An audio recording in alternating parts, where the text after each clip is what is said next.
Karen never imagined her little HOA power trip would end with her luxury SUV looking like a crushed soda can. I stood there on my ranch watching the whole disaster unfold in slow motion. A Malcolm Hayes, former Army logistics guy turned cattleman on these 38 sacred acres. My granddad fenced every inch of this land back in 1952 with nothing but sweat and stubborn pride. 3 generations of Hayes men raised purebred Charolais bulls here. Giant white walls of muscle and memory. Those bulls are calm with family, but they remember every single trespass like a personal insult. The beige subdivision crept up 10 years ago like a bad neighbor who never learned boundaries. Matching lawns, fake community lake, and an HOA board drunk on their own tiny authority. Enter Karen Delaney, the newly crowned HOA president, clipboard glued to her chubby hand. She rolled up in her gleaming white SUV one spring morning, eyeing my pasture like prime real estate. "Mister, have you considered collaborative green space for the greater good?" She cooed with that fake smile. I killed the tractor engine and walked over boots crunching gravel, feeling my blood already simmering. "Ma'am, that's not green space, that's where my bulls live, sleep, and protect what's theirs." She laughed like I told a joke, but her eyes stayed cold, calculating her next move. Turns out Karen had big plans for a community connector road, slicing straight through my southeast pasture.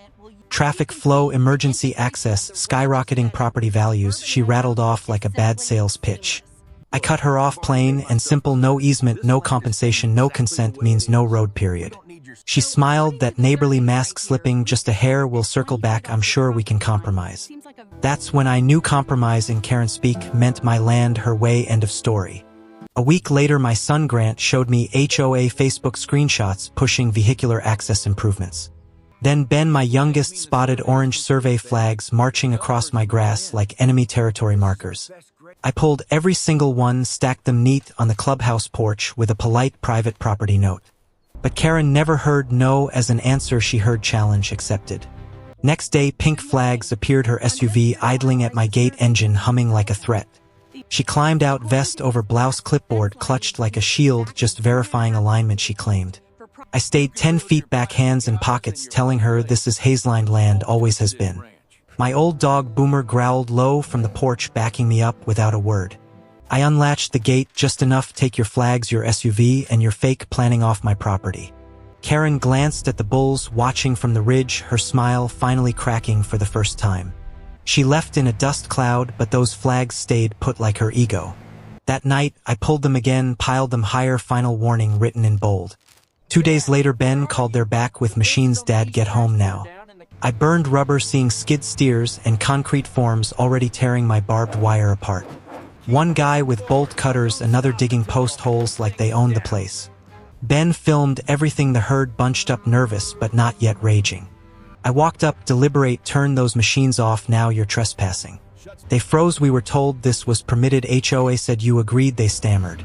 "I'm the landowner." I never agreed. Karen's SUV rolled up right on cue, navy blazer, heels sinking in dirt. "Just a little scheduling mix-up, Malcolm, we're on a deadline," she said, all polished. I lost the nice guy act. "You're cutting my fence, bringing heavy equipment without permission, that's illegal." She waved it off, talking zoning variances, long-range plans, like laws didn't apply to her. From the hilltop, Jasper, my lead bull, bellowed deep. The herd started moving, big and agitated. Karen finally looked nervous, told the crew, "Let's wrap up for today." They scrambled fast. She lingered, "This isn't over, we'll find a legal path." I shot back, "Find it somewhere else." That night, we welded extra steel, braced every post. The bulls watched, silent and watchful. I added more signs: private property, no trespassing, violators prosecuted, walk the perimeter, talking quiet to the herd. "Stay sharp, boys, they're testing us, but this land remembers every insult." Dawn broke, humid and heavy. Grant called, "Dad, they're digging again, get down here fast." Bulldozer, compact loader, surveyor, tape stretching. Karen in red blazer posing like a project manager. I slammed the truck door, stormed over, "Shut it all down now, you're destroying my land." The operator looked to Karen, she waved, "Keep going, dramatic much, Malcolm," she sneered. I climbed the track, pounded on the glass, "Private property, turn this off before liability hits." He killed the engine. Karen came over frustrated, "This is just preliminary grading under variance. You tore out 30 feet of fence, no easement, no permit, that's felony trespass." I fired back. She laughed incredulous. It's just grass, your bulls won't even notice. Jasper bellowed again. The herd gathered tight. Karen's face tightened like cheap plastic. I told the crew, pack up, tell your boss the insurance guys will be busy. They bolted. She muttered, you're making this difficult. The county wants growth. You crossed every line today. No answer, just her SUV door slamming, dust flying. She was regrouping, I knew it. We patched the breach, the bulls paced the ridge. The fence now felt like a battle line. Next morning, barricades busted, hay bales knocked, tension wire snapped, hoof prints everywhere. The bulls had tested the weakness, smelled diesel intrusion and pure disrespect. They remembered, and they were done being polite. Dust rose, 4 HOA vehicles bouncing through the fresh gap like it was their private highway. One had a sign, Future Community Connector, another blasted pop music. Karen led, filming herself live. They're not trespassing, they're throwing a victory party on my land with banners and everything. I radioed the boys South Breach now, but it was already too late. Jasper came over the ridge like an avalanche claymore, and Murphy flanking him hard. A Kia sedan backed up too slow. Jasper hit it broadside, metal crumpling, glass exploding like fireworks. Karen screamed, raw and real, not her usual fake polite tone, bolting for her SUV. Murphy blocked her path, snorting, steam eyes locked. I leaped between raising arms, back up slow. Grant and Ben barreled in, shaking grain buckets, finally distracting the bulls just enough. The HOA convoy fled, doors flapping, tires spinning, dirt. Karen last, limping, blazer torn.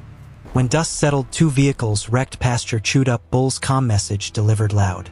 Grant clapped my shoulder, you okay, Dad? I nodded, some boundaries aren't negotiable, Karen just learned. By lunchtime, HOA Facebook exploded, wild accusations, dangerous livestock, unprovoked attack. Karen posted torn blazer, scraped elbow, calling for animal control to remove my bulls. I didn't reply on social media, instead I gathered drone footage, trail cams, every warning, every photo. Called my old army buddy Marcus, now county inspector. He came out, documented everything, textbook trespass.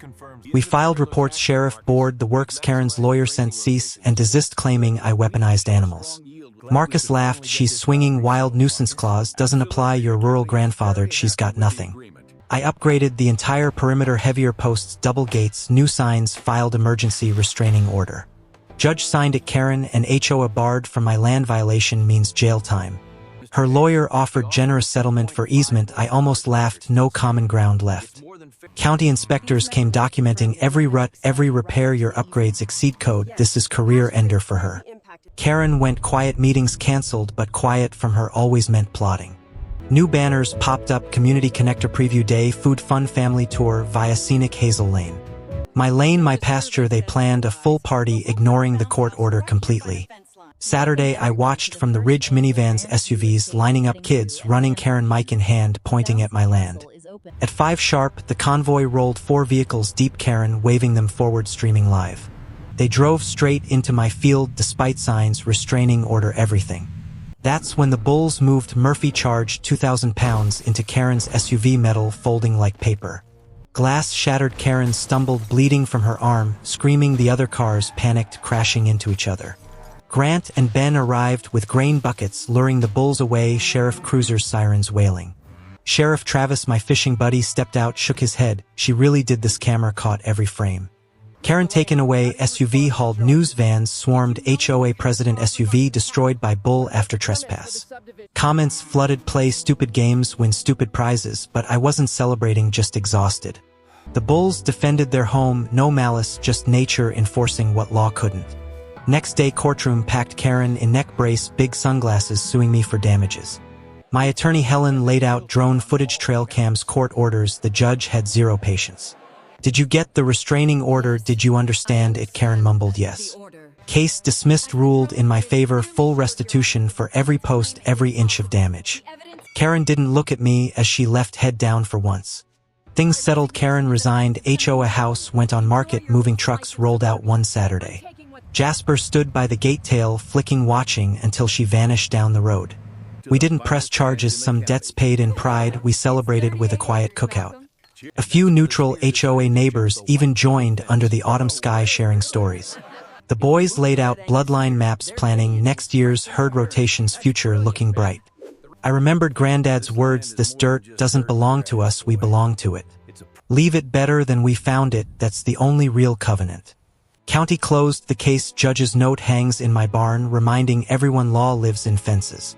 These days I walk the perimeter at sunrise, coffee in hand, boomer trotting ahead. New fence tight and strong, Jasper's muzzle a little grayer, but the land remembers every repair. Pastures whole again, bulls at peace, new houses, new roads, but that boundary stays drawn forever.